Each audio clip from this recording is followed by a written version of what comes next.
believe all along that we need to have a full investigation of Hunter Biden and his relationship in Ukraine. I think the public deserves to know how a Vice President of the United States was able to force a foreign government to stop investigating a company that was paying his son $83,000 a month. So, Ms. Attkisson, can you talk a little bit about what you've uncovered with regard to Hunter Biden and the Ukraine? And then after that, you talk about that, talk about... All right, while they figure their audio issues out, we're going to take a quick 2-minute break right here on News Now from Fox. The next President of the United States.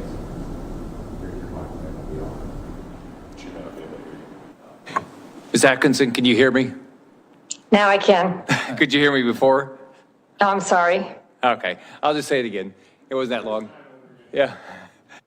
I believe Americans care about corruptions, and I believe that Americans do not want to see their president involved in corruption. I believe all along that we need to have a thorough investigation of Hunter Biden and his relationship in the Ukraine.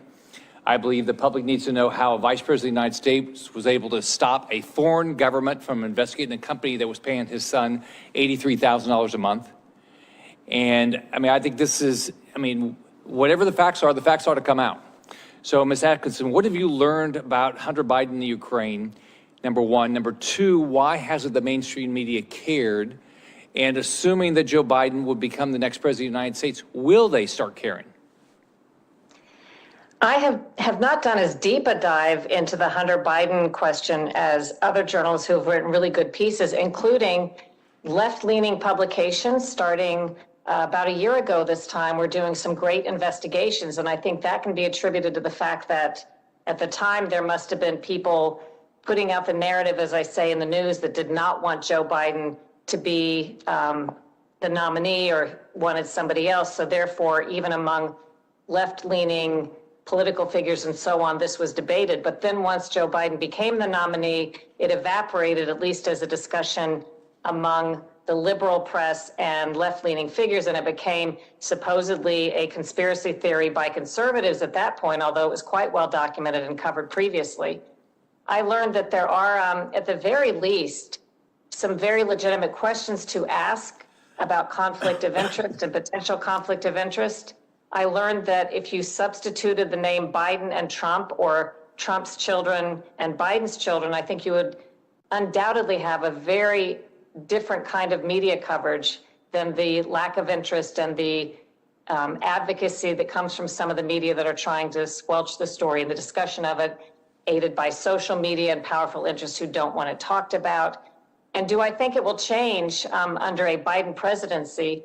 I don't think so. I mean, I think there will be some criticism in the popular press of Joe Biden when he comes under criticism by others in the left-leaning, again, press or political figures. Maybe he's not doing the right things, but he's certainly not going to come under the same sort of scrutiny or attacks or the one-sided coverage that President Trump got. And I've written books about this, showing that the false coverage, not just the biased coverage, but the media mistakes made all the way from the New York Times to the Washington Post and to CNN over and over again, just false reporting and false information. I don't think we're going to see that. I think in the campaign, that was demonstrated that we will see a whole different kind of news coverage with Biden for reasons that I've explained. With news organizations, I agree with Lee, now largely taken over by narratives and propaganda. We've invited these special political and corporate interests to use us for their talking points and their distribution of narratives and storylines. And by and large, that's what many of us have become. So Ms. Attkisson, how can somebody who believes they're a legitimate journalist like Wolf Blitzer or Jake Tapper not care about this? I mean, they've portrayed themselves to be legitimate journalists that want to get to the facts, hold people accountable. They're very clear they want to hold both sides accountable. How can they continue then to not care about something like Hunter Biden? Well, I worked at CNN back when it was a news organization back in 1990-93, and we wouldn't have dreamed of covering stories. I spoke to many former CNN insiders in the book that I just wrote. They're all horrified at the turn that this once very prestigious and fairly straight down the middle news organization has taken.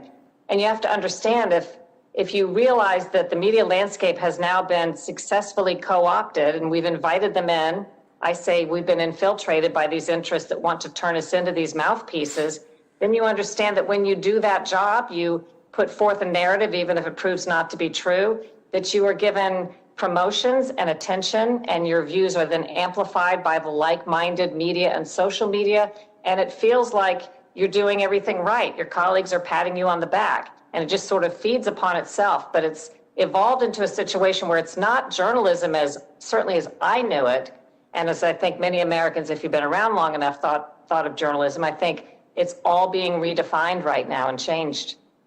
So take individuals like Jake Tapper and Wolf Blitzer. Can they actually go back to becoming legitimate journalists again, or is it just the way it's set up with their producers and the way CNN works that it'll never go back to a normal investigative and a fair media outlet? Well, a lot of people weighed in on that when I interviewed them recently, including former people who were executives at CNN and were there part of the discussions about changing the way CNN worked into what it is today. So I'm not an expert on this, but a lot of people think that it is not going to be able to go back to what it once was, even though there is a demand. Even people who want to get their left-leaning news from CNN and maybe their right-leaning news from Fox or somewhere else, they still want a place they can go that they feel is just telling you the story where it leads and more down the middle. But the people I spoke to the extent these are news executives who worked in the industry, they don't feel, if they had to guess, that CNN can go back to what it was, but they also don't think it survives moving forward without Donald Trump, the villain, in the way that it's been doing the last 4 years. Pretty quickly, we've had these hearings recently about Twitter and Facebook and places like that where they censor conservatives. So and then they allow Ayatollah or Maduro, people like that, do whatever they want. What do you think? What do y'all think the impact that has on our democracy when a conservative can't have anything, say much on Twitter or Facebook, but Maduro in Venezuela, who's committing genocide against his own citizens, or the Ayatollah, or the Communist Party of China can do whatever they want? What do y'all think the impact of that is on our democracy and the ability of us actually to do our jobs? You'd like me to answer? Sure. It's laughable, of course. I mean, they have, Ayatollah Khamenei who tweets all the time, and he gets away with death to Israel, death to the United States. And the president of the United States, if you look at his Twitter feed now, it's 3/4 is censored.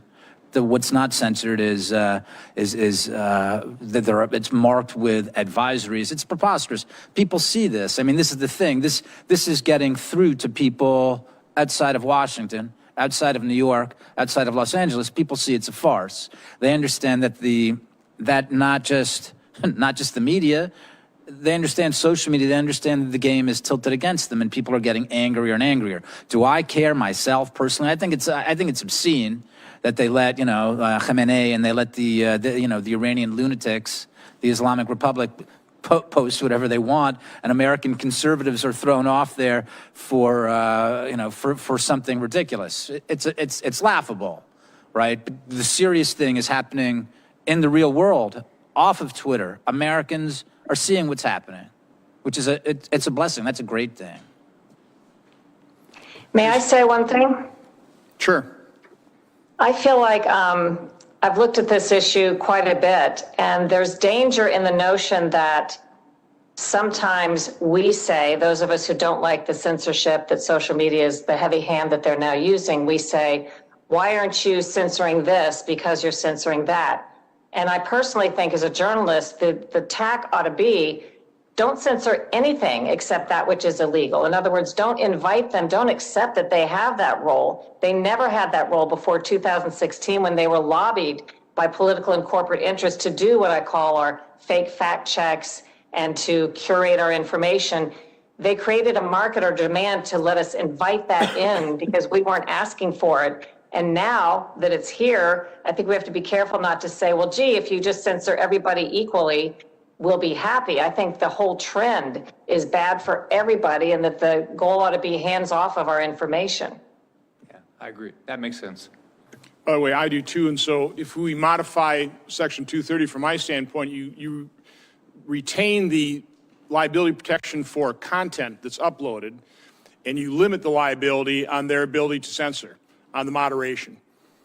They have to publish what those policies are. They have to be completely transparent, and I think people should have a cause of action if they're censored, if they're demonetized, if they're destroyed by them not following their very transparent, very open policies. But with that, I'll turn that over to Senator Hawley, who has potentially other thoughts on that issue. Yeah, I'm